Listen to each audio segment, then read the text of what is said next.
Орбан говорит, что Путин и Си Цзиньпинь, по его информации, рассчитывают на переговоры до конца 2024 года, то есть этого. А на чем же может базироваться такая уверенность Путина и Си Цзиньпиня, и Орбан как такой посланник благих вестей? На что здесь тоже уповает? Орбан поехал в турне по миру не потому, что Венгрия себя что-то представляет, и Венгрии есть что сказать. Уж Венгрия по поводу геополитики, так она настолько на отшибе, что даже никто толком и не знает, как пишется эта страна, уж не говоря о том, чтобы поворачивать голову в сторону любых изречений оттуда доносящихся. Но Орбан на некоторое время получил мандат в Евросоюзе. Он теперь старший в этой богадельне. И только после того, как он вступил в должность евросоюзовскую, он тот же и помчался использовать этот мандат, потому что так или иначе нужно как-то отрабатывать. И поэтому он поехал и в Украину, и поехал в Россию, и дальше поехал по всему миру колесить. При том, что как был пустышкой, так и остался. Вот он в этом отношении очень близок к Лукашенко. Он хитрый, он хозяйственный, он тупой, и он абсолютно не политик. Точно. То есть коммунистическая партия ему четко дала критерии, как именно поднимать колхозы, как нужно все-таки надои, чтобы колосились, чтобы урожай надаивался. Во всем остальном он умеет, заборы, например, строить. Когда у него был на границе кризис, он тогда как раз забор строил, потому что он считает, что единственное, чем можно от всяких беженцев отмахаться, это реально колючей проволокой. Никак по-другому этот вопрос не решается.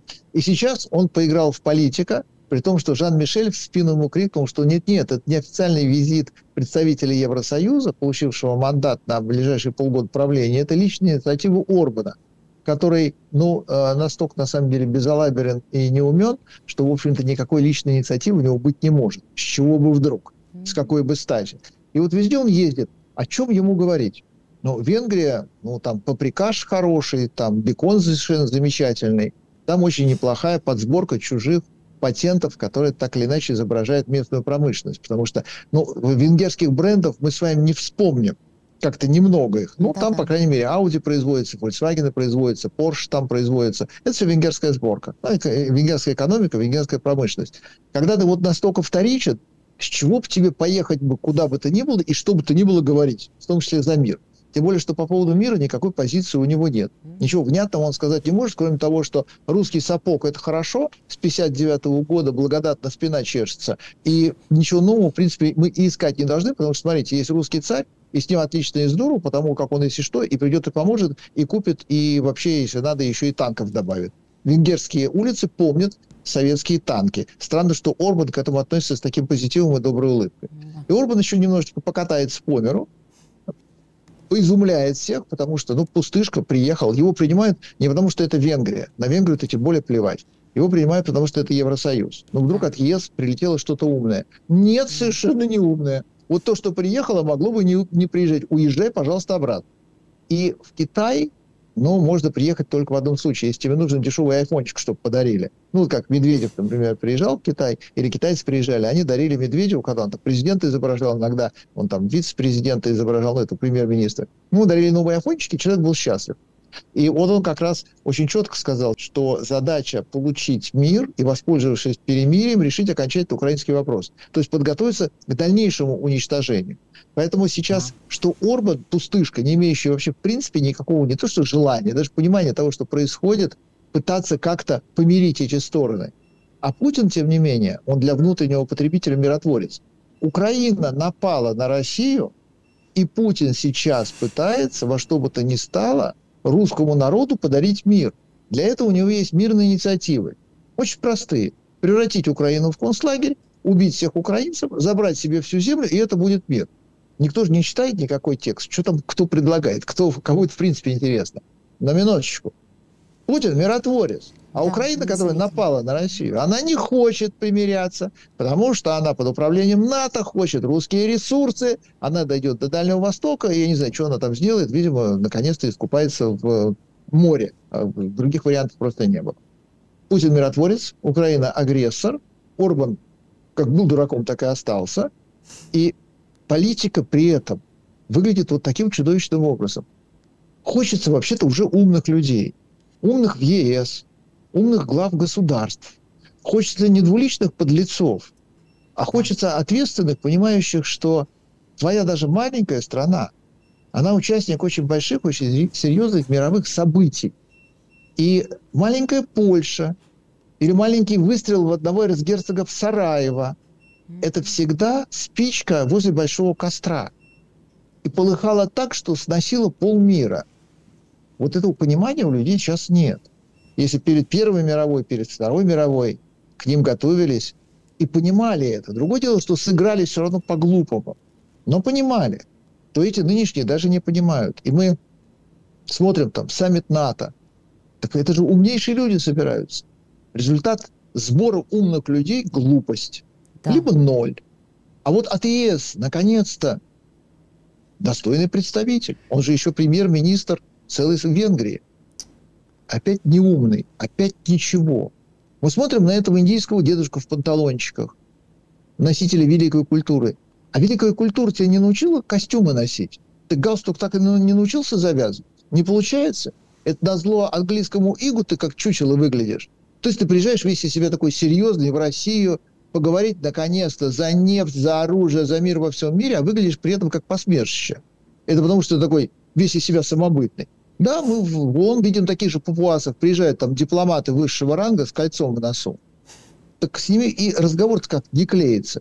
Ты не ждешь никаких проблесков интеллекта от того, что выглядит как огородное пугало. И вот оно все такое. Вот это международные политики. Это серьезные озабоченные люди. И они все всегда слабаки перед Путиным.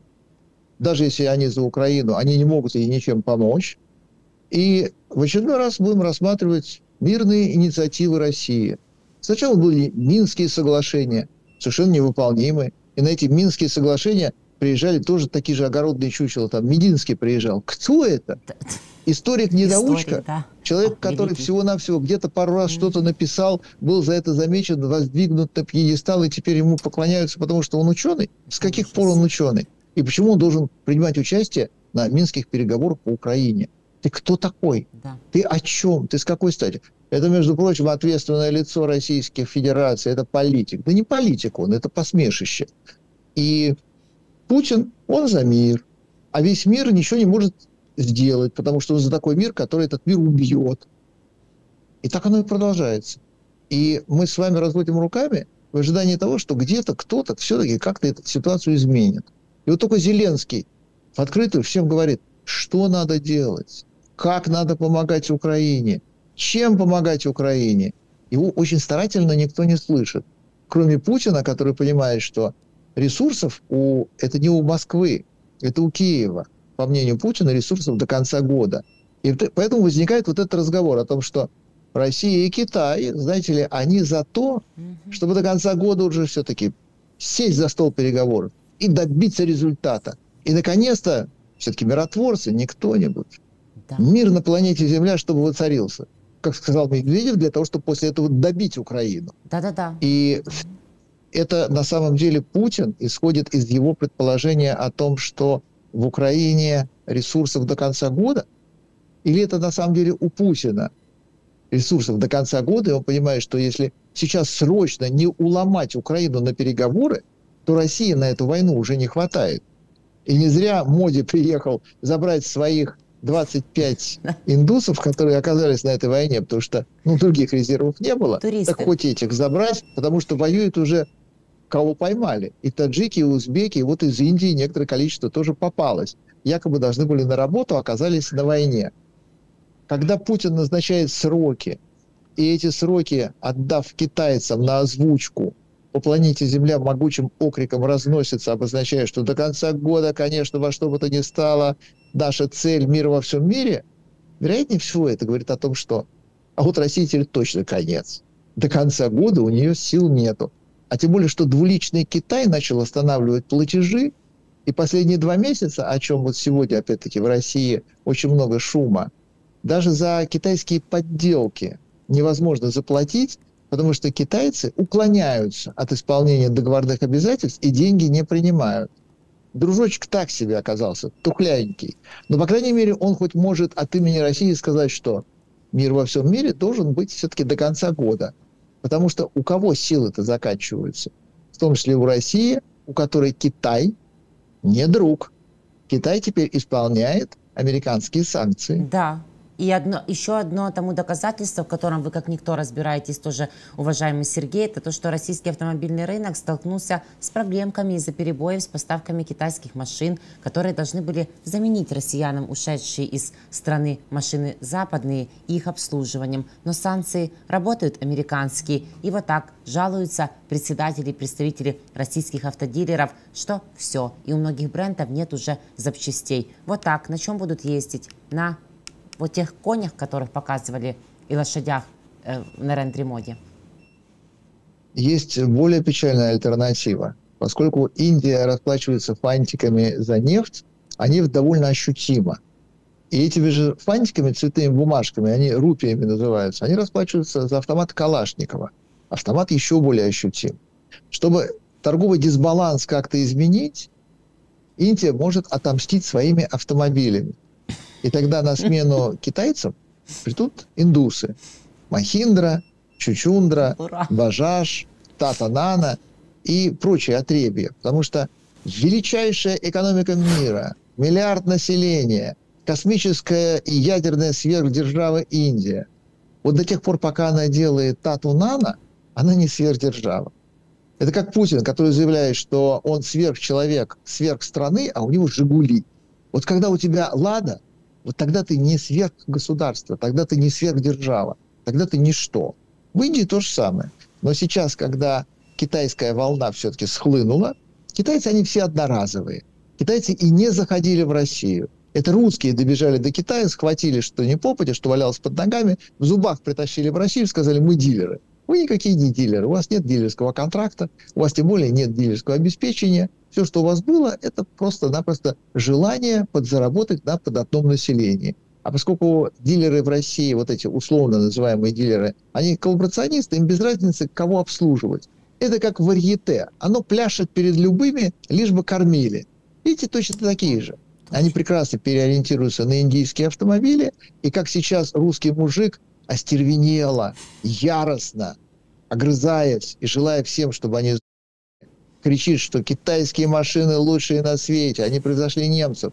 Ну, потому что от безысходности, когда тебе прищемило дверью, ты орешь, что на самом деле это тебя не прищемило. Это тебе поддержку оказали, чтобы ты не упал, поэтому ты так плотненько стоишь между двумя деревяшками и даже не качаешься на ветру в пьяном состоянии. Да нет, тебя дверью прищемило, как бы ты это ни рассказывал. Тем не менее, мы понимаем, что все-таки ресурса у них не так как много, и для этого и нужна им эта пауза, и для этого нужны им и индусы, которых, кстати говоря, вряд ли можете вернуть на рент-ремоде, но это не наши с вами проблемы, так точно. И вот, анализируя это все, высокопоставленные чиновники НАТО, ну что ж уж как есть, в интервью Ройтерсу не только, об этом пишет и Нью-Йорк Таймс, что Путину придется идти на всеобщую, которая и так длится только скрыто, но такую явную и в больших масштабах мобилизацию. А рискнет ли? Для него это вообще не проблема, потому что если вдруг у него население в какой-то связи разлюбило его на 0,5%, у него опыт, что с этими людьми можно делать все, что угодно. Когда он проводил пенсионную реформу, когда он обобрал стариков, ну, было, конечно, некоторое количество людей, возродивших и получивших демократизатором по башке. До этого была точно такая же монетизация льгот, проводимая Министерством здравоохранения, когда людей оставили без медикаментов, сказав, что за вот это 1000-рублевое лекарство мы вам дадим 3 копейки компенсации. И тогда полиция нормально совершенно била ветеранов, дедушек с орденами, которые проливали в праведной войне кровь, и говорили: а как же так? Им нормально совершенно объясняли по голове и по почкам, что вот так. И это никак не снизило рейтинг Путина, это не поколебало его власть, это вообще ничего не изменило. Это изменило только в жизни дедушки, которому отбили почку, и бабушки, которые проломили череп. И сейчас для того, чтобы расплатиться окончательно людьми, нет никаких препятствий. И если понадобится мобилизация, то тот же самый Песков объяснит, что все для фронта, все для победы, что Украина по всем фронтам, напавшая на Россию, подло ведущая, в том числе диверсионно-подрывные работы в России, когда она там уничтожает заводы, инфраструктуру. Несчастная, совершенно мирная, тихая Белгородчина, которая махала радостно платочком и говорила: ну что, вы украинцев убивать? Ну давайте, сынки, убивайте. А теперь к ним почему-то прилетело. И вот наконец-то, чтобы все было точно и по-русски. Русский мир того требует, чтобы во всем мире стало хорошо, как это принято в России. Россия же хорошо на каждом углу. Поэтому нужно еще немножечко сил, а для этого, пожалуйста, вперед на фронт. При том, что Путин, он все-таки нашел очень важный инструмент привлечения этих людей. Лозунги, конечно, не настолько сильны. Люди обленились, люди вообще-то по качеству так себе. И Путин всегда знает, что плохонький народишко ему достался, но нищий и потому жадный. И Путин ведь созывает на войну не патриотизмом. Он объясняет это патриотизмом, Родина в опасности. Но на войну он созывает рублем. Ни одному русскому мужику за всю его жизнь никогда и никто не предлагал таких окладов, как за убийство украинцев. За убийство украинцев можно получить 10 тысяч евро. Мужик, который в своей жизни получал зарплату в 15 евро, в 30 евро. И когда он получал зарплату в месяц 100 евро, он считался кум-королю. Да жена может не работать, я уже сейчас машину себе куплю и даже корову заведу. Ему все завидовали и на всякий случай били и иногда сжигали. Ну, потому что разбогател буржуй, что это ты?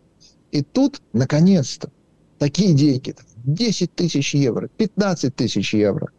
Когда случилась трагедия с подводной лодкой «Курск», и когда Путин, конечно же, не справился с этой ситуацией, когда у Путина была задача утопить этих людей, ни в коем случае им не помочь, потому что концы в воду в ГБшной логике это самое правильное. Нет живых свидетелей, нет обвинения. И тогда эту подводную лодку подняли, отпилив ей носовую часть, чтобы, не дай бог, ракетно-артиллерийское отделение не всплыло и не стало понятно, что произошло. И первым на борт подводной лодки «Курск» вошел военный прокурор, который должен был разобраться, с чем ты будешь разбираться, если тебя половину лодки только подняли. И вот тогда, на фоне этой волны, страна еще была другая. Страна еще была отчасти добрая, отчасти осведомленная, еще были средства массовой информации. Начались выплаты компенсаций. А очень многие на подводной лодке «Курск», комплектование экипажа, они пришли служить из Курской области. Такая же нищая, драная, обглоданная, никому не нужная область России. И когда в семью, где погиб морячок, пришла компенсация, то вся деревня на сходе постановила семью раскулачить, потому что ей пришли деньги. В нищий край пришли деньги за убитого сына. И это непростительно, потому что мы тут все несчастные. У нас у каждого второго либо погиб, либо инвалид, потому что спился, упал с комбайна, утонул в реке. А что это Марье Ивановне-то денег-то прислали за это? А нам-то, вон Васька топором печку забил. Так ему ничего не заплатили, ему, наоборот, пятнашку дали за это. Так вот, на полном серьезе, эти люди, получившие деньги, были вынуждены бежать из родного села и скрываться в городах. Потому что непростительно получение денег. Не смеешь ты за сына убитого получить компенсацию. И Путин прекрасно знает, что люди эти таковы. И чем они более нищие, чем они более убогие, чем более страшная у них повседневность, тем активнее они привлекаются рублем. И убивать украинцев они пойдут за деньги. Потому что им пообещали столько, сколько в живом состоянии им не обещали никогда. Ни на одной работе, ни по одной профессии за пределами Московского княжества, Московской кольцевой не бывает таких зарплат у людей, как за войну в Украине. Поэтому, когда Путин объявит мобилизацию, конечно, он ее объявит. Не так, чтобы это нужно обязательно делать. Все-таки Путин, он же мутный. Он же не выходит и не говорит: я принял решение, я беру на себя ответственность, теперь мы с вами сделаем. Он всегда между струйками как-то объясняет, что была такая необходимость, тут Украина на него нападала, поэтому теперь он вынужден.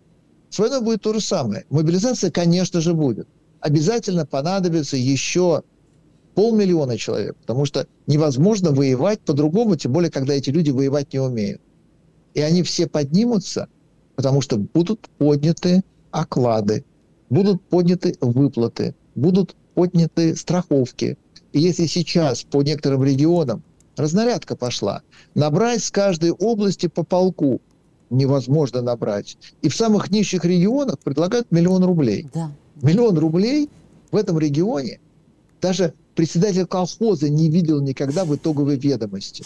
1 000 000 рублей – это запредельные деньги. Это столько, сколько не бывает в жизни.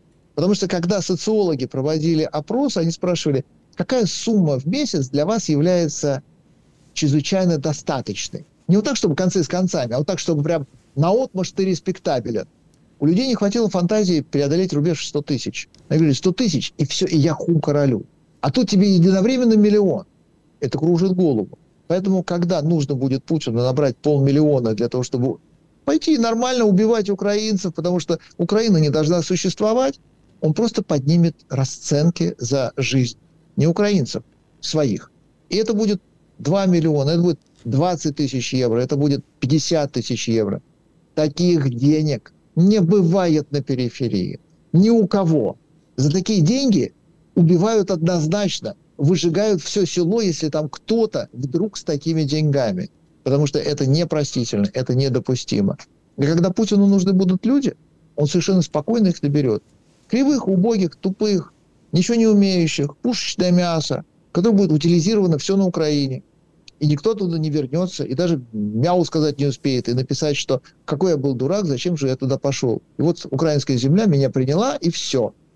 Но приманка, но этот миллион, эти 5 миллионов, она же как анестезия. А русский человек-то он и так в дурмане живет. У него же мозгов-то не очень много, у него же телевизор вместо мозгов. И водка по праздникам, а праздник иногда каждый день. Он и так в дурмане. Он не очень знает, что истинно, что верно, что ценно, а что нет. А тем более он суицидник. Он понимает, что он родился зря, жить ему не для чего. Вся его жизнь сводится к тому, чтобы дотянуть до получки, либо до ящика водки. И тут миллион, 2 миллиона, 3 миллиона.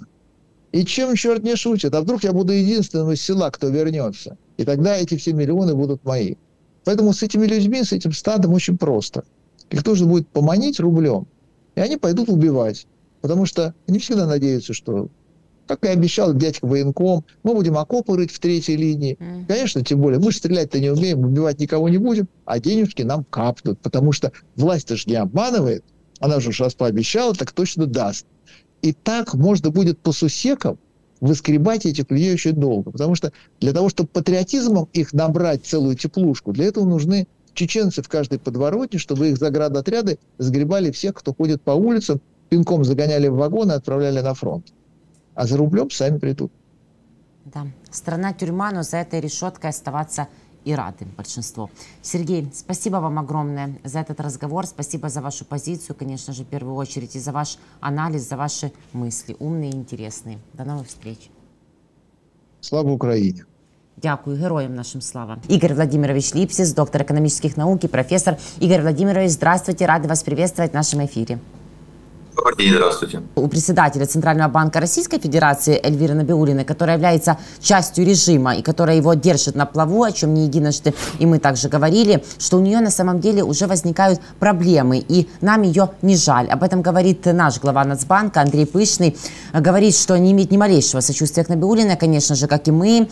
И почему не имеет? Потому что за наблюдениями Пышного и не только последние несколько дней на российских валютных рынках наблюдается значительная турбулентность, поскольку Штаты усилили режим санкций в отношении банков, которые работают с российскими компаниями или работали уже, как мы видим. Действительно ли проблемы у Набиуллиной все больше, и нам ее не жаль, и они будут усугубляться? Какие бы вы, Игорь Владимирович, отметили самые главные в этом аспекте? И вот эта турбулентность на российских валютных рынках, насколько она близка к урагану?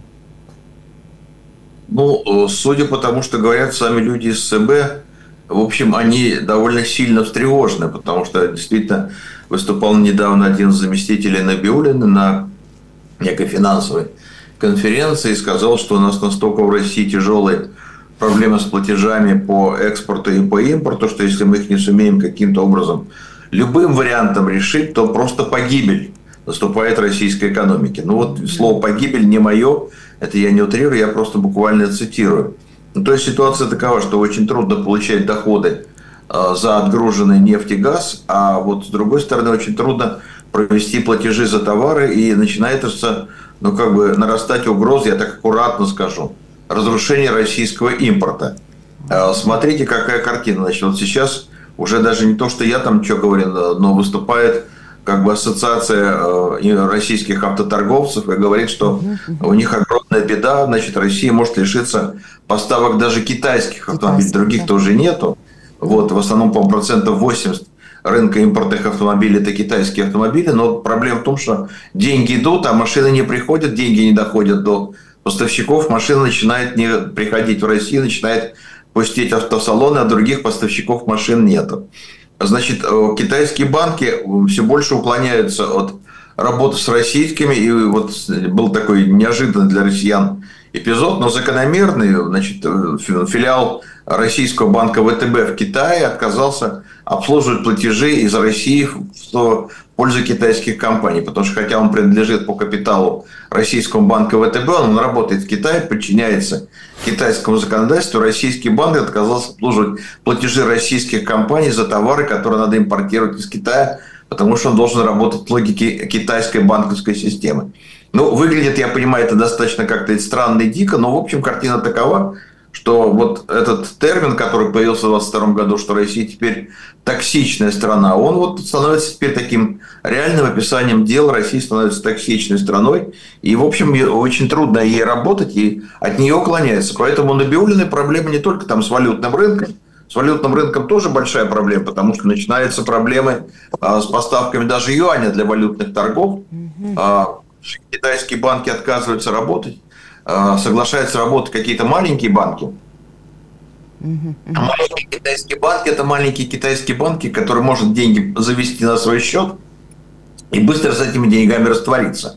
Мы это уже тоже наблюдаем по импортным операциям, потому что большие банки не берут платежи в юанях за товары из Китая для России. Какие-то маленькие банчики появляются, кричат: мы вам все проведем, закачайте деньги. Деньги заканчиваются, банчики исчезают вместе с деньгами. Так что ситуация становится какой-то совсем то ли полукриминальной, то ли полу...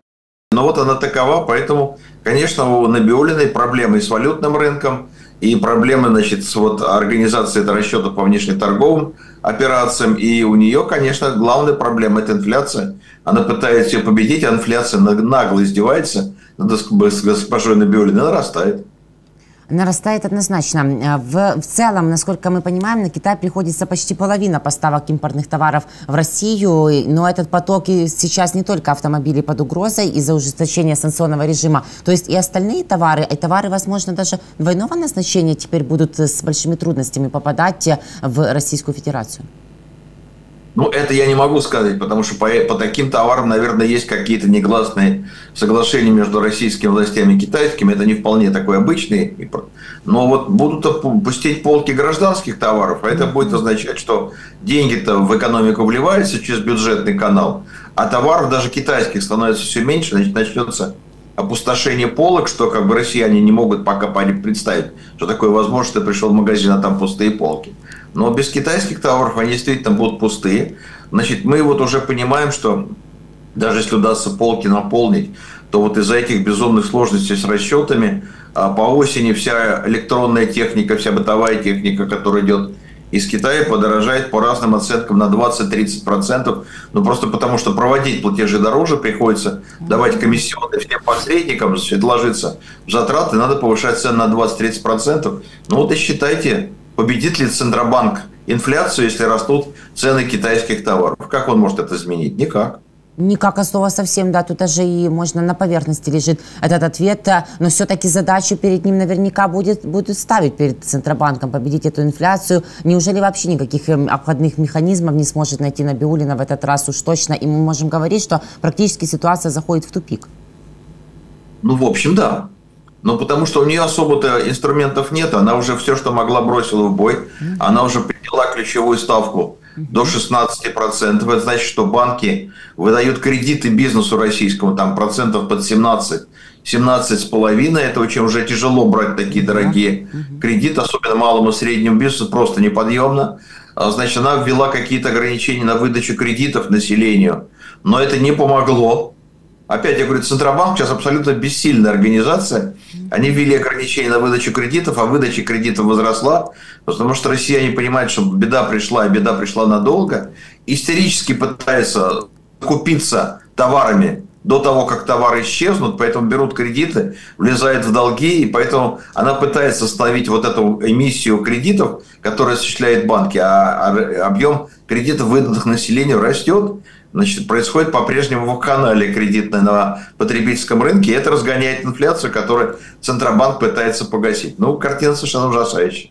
И как же эти кредиты будут возвращать? Причем и население, и бизнес. Ну, бизнес, может, еще если как-то держится и вернет, а население как? А население, оно считает, что все рухнет, и возвращать будет не нужно. Прекрасно. И это будет не то, что проблемы, а глобальным коллапсом не только для Набиуллиной, насколько я понимаю. А действительно, будут же, может, выбивать или стягивать как-то? Не знаю, потому что на самом деле, конечно, там задолженность населения уже большая. Она тоже триллионами измеряется, пытаются выбивать коллекторские организации. Но получается не очень. Значит, уже разрешили там изымать жилье, если это там по ипотеке куплено, выселять куда хочешь. Это уже все разрешили, но не очень помогает. Так что россияне, они как-то сейчас спустились во все тяжкие и понимают, что впереди большая беда. Они вот лихорадочно закупаются жильем, они закупаются бытовой техникой, автомобилями, лишь бы успеть хоть что-то вот приобрести в собственной семье, а уж кому там возвращать будет, там посмотрим. А как поживает рынок ипотеки сейчас? Насколько там горячо, холодно? Там начинается такое сжатие, как мы и говорили, что там все держится на этой искусственно надутой ипотеке, ее сейчас начинает сворачивать, и мы видим, как очень сильно падает объем ипотеки, а коммерческая ипотека вообще там не очень весело, ну потому что тут как раз недавно Центробанк вместе с Сбербанком посчитали, что чтобы взять сегодня ипотеку по коммерческим ставкам, надо зарабатывать в месяц примерно 400 тысяч рублей, от 200 до 400, иначе ты просто не сможешь платить по той стоимости жилья, которая сложилась на рынке. Ну, как вы понимаете, или не понимаете, но могу сказать, что в России народ в основном зарабатывает в районе 50 тысяч, а не 200-400. А значит, это означает, что сейчас ипотека будет доступна примерно 3% населения России. И значит, огромный строительный комплекс России сейчас сталкивается с тем, что спрос уходит. А у них, между прочим, еще довольно много нераспроданного жилья. Так что они сейчас будут сокращать обороты, сокращать объемы. То есть начнется падение объемов операций в строительном комплексе. Это тоже будет фактор сокращения валового продукта России. Ну, вот такая история. И чревато это в целом для дефицита бюджета тоже будет? Ну, значит, это будет большая проблема. Почему? Потому что, когда вы даете льготную ипотеку, то, конечно, строительные организации радуются, население радуется, но вы же датируете эту льготную ипотеку из бюджета, а бюджету деньги сейчас никому давать не надо. Он никому давать не хочет. Поэтому льготная ипотека, это как бы сразу обрезается. Сейчас вообще мы увидим очень интересные вот цифры в ближайшие несколько месяцев. Появятся проектировки бюджета на 2025 год. И мы ожидаем, что там будут очень сильные урезания по всем гражданским статьям. Пойдут сокращения расходов на образование, на здравоохранение, на науку. Все пустят под нож, чтобы выкроить побольше денег на войну. В этом я даже не сомневалась. Я вот хотела как раз уточнить, а может на войну, на то, что убивать нас, ограничит как-то ресурсность. Но это вряд ли. Там опять все будет в триллионах, 12 и больше, или 10 и больше, по всей видимости, да? Они будут обрекать население на беду, но будут деньги тратить на войну, потому что война – это способ удержать власть по нынешней группировке в Кремле, а другого интереса у них нету никакого. Им главное власть удержать свою. Поэтому ради этого и война была затеяна, и она будет финансироваться. Уже россияне будут зубом цыкать от голода, а войну будут финансировать. Картина такая. А вот эта картина пустых полок, когда и товары из Китая импортные перестанут прибывать в таком количестве, а чем же она будет заменяться и как это выглядит? Или просто будут закрываться магазины в прямом смысле этого слова, открываться какие-то лавчонки, по купонам, возможно, будут уже покупаться еда? Ну, сначала начнется укрупнение магазинов, то есть мелкие закрываться будут. Будет оставляться некоторое число больших магазинов, несколько магазинов на город. Вот, и народ туда будет ездить. Со временем, возможно, да, появятся талоны, как в Советском Союзе. Мы же так и жили в Советском Союзе. Именно Мясков выдавал талон на покупку каких-то промышленных товаров. Магазин закрывался, обслуживали только тех, кто приехал с талонами. Я помню, как я с такими талонами в ГУМ московский ходил. Тоже ГУМ был закрыт. Наш район обслуживали. Вот у кого были талоны, мы шли. А толпа стояла на улице, с завистью на нас смотрела. Мы шли, мы надеялись, что-то купим. У нас талоны были на заход в ГУМ. Ну, вот, это реальная картина, я до сих пор ее хорошо помню. Я думаю, что мы вернемся к этой картине. Дальше появятся талоны на какие-то продукты питания, появятся продуктовые заказы на предприятиях и в компаниях. Ну, вот народ так и будет жить. И будет считать, что хорошо, зато вот мы бьемся за нашу страну со всей великой махиной НАТО. Вот так россияне будут себя утешать. Да, конечно, Песков и говорит по результатам саммита НАТО, что де-факто теперь все НАТО воюет против России. Хотя они это говорят уже который год кряду. А что же зимой? Буржуечка, как мы с вами прогнозировали. А кто картошечку не успел за лето посадить, то что будет делать? Картошечка, кстати, плохо. Картошечка за год подорожала 2 раза. И что будет дальше не ясно, потому что семена-то для картошки импортные. Так что просто начинается все с того, что у нас 90% семян для картофеля импортные, значит, они, соответственно, подорожали. И, в общем, их объем-то не очень. И мы еще не знаем, кстати, какой урожай в этом году будет. Поэтому какая будет продовольственная ситуация в России где-нибудь в ноябре-декабре, пока никто сказать не может. Но опасения есть. Так что нехорошая ситуация. Что касается отопления, да, не знаю, как будет выкручиваться. Потому что никаких крупных программ обновления, восстановления, ремонта ЖКХ не было. А у нас уже с вами июль на дворе, и, соответственно, уже месяца через 2 начнет холодать, а кое-где уже в августе в России холодно. Так что тут уже, в общем, что-то сделать уже нельзя. Поэтому, да, надо в той же ситуации будет готовиться жить, как прошлой зимой, с отключаемым отоплением, лопающимися батареями, замерзшими домами и кострами во дворах. Так что надо было, наверное, сейчас начать срочно заготавливать дрова для уличных костров. Я понимаю, что это какие-то страшилки людям кажется, я рассказываю. Но я ж всю эту картину описываю, это же картина прошлой зимы. Народ стоит во дворах у костров, греется, детей греет и записывает на смартфоны в виде обращения к президенту: «Батюшка, спаси, а то замерзаем». Ну вот прошлой зимой так и было. Да, мало того, что мы видели эти картины, такие все выводы и прогнозы, они же основываются на фактах и на тех процессах, которые происходят в финансовой среде и не только. Но, может, пустые полки спасут бананы из Эквадора? Как они там поживают? Мы забыли о них. Ну, вопрос в том, сколько эти бананы будут стоить и сколько россиян смогут их купить. Значит, смотрите, те, кто работает на военных заводах, наверное, смогут купить, да? А вот те, кто работает в гражданской экономике, похоже, нет, потому что в гражданской экономике России зарплаты расти перестали. Военные еще как-то продолжают их повышать, а гражданская перестает расти, а инфляция не стихает. Так что Россия сейчас раскалывается как бы на 2 группы людей: те, кто выигрывает от войны, зарабатывает на войне, богатеет от войны, и те, кто, в общем, от войны только беднеет, их большинство. Это однозначно. Но тут еще к Путину приезжал Нарендра Моди, который обнимал кровавого убийцу, руку ему жал, но даже не о моральном аспекте, а о моральном, потому что Индия при этом товарооборот тоже обсудила на фоне бомбежки Путиным детской онкобольницы. Вообще никак лицо Моди не смутилось от этого. И говорили и о товарообороте, и о усилении сотрудничества. А что, как может усилиться этот товарооборот? Может ли он возрасти? Потому что рассчитывают, поставлена новая цель кремлевским режимом, что к 2030 году между РФ и Индией он должен составить $100 миллиардов.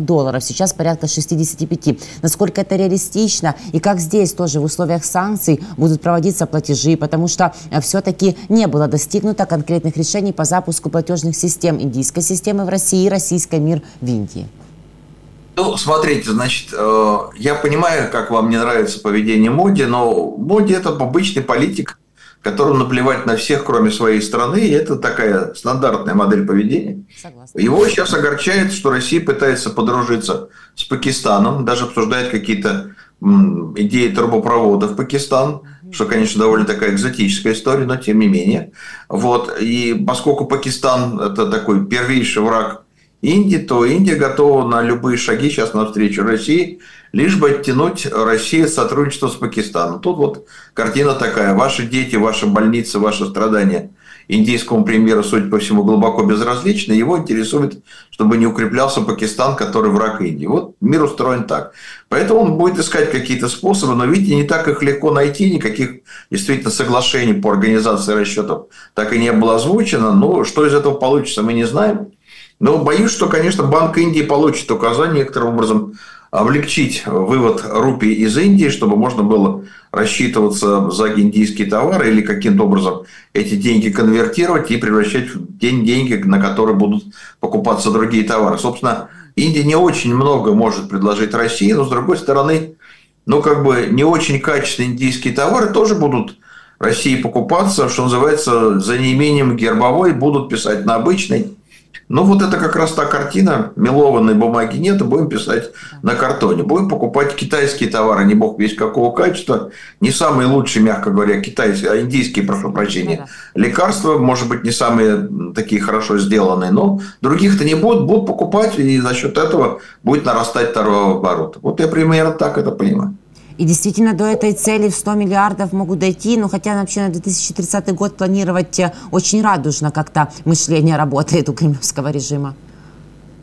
Ну, это такая далекая перспектива, что даже смешно это пока обсуждать. Мы с вами не знаем, как Россия проживет будущий год. У нее в будущем году огромные финансовые проблемы. Никто не знает, как она эти проблемы может решить. Вот она, конечно, повышает налоги, но это очень небольшие поступления. Там все эти дополнительные налоги на граждан и на население, это где-то 2,6 триллиона рублей. Это не закроет дыры в российском бюджете. Поэтому, как будет Россия проживать будущий год, там, судя по всему, нарастают какие-то очень нехорошие решения, типа, там, я не знаю, либо раскрутки безумной выпуска денег пустых, либо, значит, обесценение очень сильного рубля, либо, значит, даже посягательство на сбережение населения, либо еще какие-то дополнительные ужесточения налогов. Но вариантов немного. Обычных, мирных, спокойных уже нету. Игорь Владимирович, но все-таки можем ли мы говорить, что Нью-Дели сейчас выигрывает практически и от сотрудничества с Путиным, и от войны, развязанной им против нас, потому что такое количество дешевой российской нефти еще никогда не вливалось в Индию, да и я так понимаю, что часть той нефти, которую покупает Индия у Российской Федерации, она потом потребляется самим, еще и на Запад продается, возможно, по таким каким-то тайным схемам. Может быть, они нефтепродукты скорее продают, они их перерабатывают, продают нефтепродукты. У них довольно мощная нефтеперерабатывающая промышленность, крупные компании есть. Так что думаю, что они скорее не сырую нефть переправляют, они производят нефтепродукты, ну, например, мазут, который потребляет, значит, судовой мазут, и продают, значит, кораблям, на этом зарабатывают. Ну, то есть они, с одной стороны, получают дешево нефть, а с другой стороны, продают хорошо по высокой цене нефтепродукты, замещая российские нефтепродукты. В этом смысле, ну, что называется, Индия, в общем, зарабатывает и богатеет на бедах Украины. Это, в общем, понятная история. Мир устроен цинично. Каждый гребет к себе. И Индия гребет к себе. Ей, в общем, наплевать на то, что происходит в Украине. Как видите, она никаким образом по этому поводу не озабочена. Российские СМИ сообщают, что жара в Европе сыграла на руку «Газпрому», и «Газпром» продолжает наращивать поставки газа в Европу, включая Молдавию. Вот чему радуется. Может, у него на улучшение дела пошли, а мы тут уж так приписали долго жить? Ну, по «Газпрому» да, потому что Европа, она же не вводила никаких санкций на трубопроводный газ. Не забывайте, это Россия отказалась поставлять газ, а Европа, она вводила санкции по СПГ, по сжиженному газу, по трубопроводному нет, это Россия решила удавить Европу, поставить на колени, но вот сейчас как бы сами поставили себя на колени вместо Европы, поэтому начинает закупать, а Европа, в общем, с удовольствием покупает. И это как бы говорит о том, что Европа не такой уж монолитный союзник Украины, не такой уж тотально преданный, это тоже надо понимать. Это не очень, я понимаю, для вас приятная картина, но она такая, какая есть. Зато мы должны реальные риски оценивать, чтобы тоже понимать ситуацию. Лучше в розовых очках никому в этой ситуации не будет лучше походить. Но все-таки в целом дела у «Газпрома» вряд ли пойдут на какое-то супер улучшение. Ну, конечно, он же потерял все-таки основные рынки. Он надеялся, что он развалит экономику Германии. Германия, как вы знаете, не рухнула. Выстояла, научилась добывать газ иным способом. Очень «Газпром» хорошо помог заработать немножко денег США. США вполне хорошо захватили рынок. Особенно хорошо на этом процвела Норвегия, которая заняла российское место на энергетическом рынке и вполне славно получила дополнительные доходы на поставках своего газа. Ну, в общем, картина такая, что «Газпром» помог разбогатеть другим, но, конечно, не может заместить те потери, которые у него были. Китай не берет дополнительно газа. «Газпром» пытается продать больше, пытается усиленно перекачивать по силе Сибири-1, сила Сибири-2 так и не строится. Поэтому уже очень так полностью заместить европейский рынок не получается. Но любые дополнительные деньги сейчас «Газпрому» в радость. Поэтому он старается хоть немножко дополнительно продать, немножко дополнительно заработать, немножко сократить свои убытки. Все понятно. А Reuters еще со ссылкой на свои источники сообщает, источники, знакомые с ходом последних сделок уже Новатэка, крупнейшего производителя СПГ в России, который пытался с весны выйти на китайский рынок, что китайские покупатели сжиженного газа требуют еще больших скидок на грузы из России, даже вот на такие компании, не включенные в санкционные списки. А насколько это удар тоже и по Новатэку, и как долго они будут идти на уступки по цене? До конца, чтобы хоть куда-то продавать? Конечно. Ну а куда же деваться? Ну ты же построил предприятие, ты вложил в него огромные деньги, ты должен хоть как-то это все загружать, хоть как-то чего-то зарабатывать, ты будешь идти на любые скидки. Мы это знаем, что Россия сейчас в слабой позиции, она такой, знаете, замыкающий продавец, которому все выкручивают руки, а ему делать нечего, потому что надо хоть как-то, хоть что-то, хоть кому-то продать, и он на любые цены будет соглашаться, чтобы хоть как... Ну, так же, как российская нефтянка. Почему она принимает столь низкие цены на нефть, которые ей диктовали многие месяцы? Ну, потому что альтернатива-то еще страшнее. Закрыть скважину, забетонировать скважину и потерять скважину навсегда. Поэтому уж лучше продать по низкой цене, едва-едва покрывая издержки, чем забетонировать скважину и потерять все вообще. Ну, альтернативы-то у России плохие. Поэтому она соглашается на снижение цены, китайцы, не будь дураками, выкручивают руки этому слабому продавцу и получают все больше скидку, и, соответственно, укрепляет свою экономику. Да, альтернативы плохие, и практически их все меньше, меньше и меньше. Этот свет в конце денежного туннеля, мне кажется, что угасает постепенно. Игорь Владимирович, спасибо вам огромное за ваши разъяснения на непростые темы. Нам всегда остается все понятно. Благодарю за вашу позицию, конечно же, и за то, что время для нас находите. До новых встреч, берегите себя. Доброго, счастливо.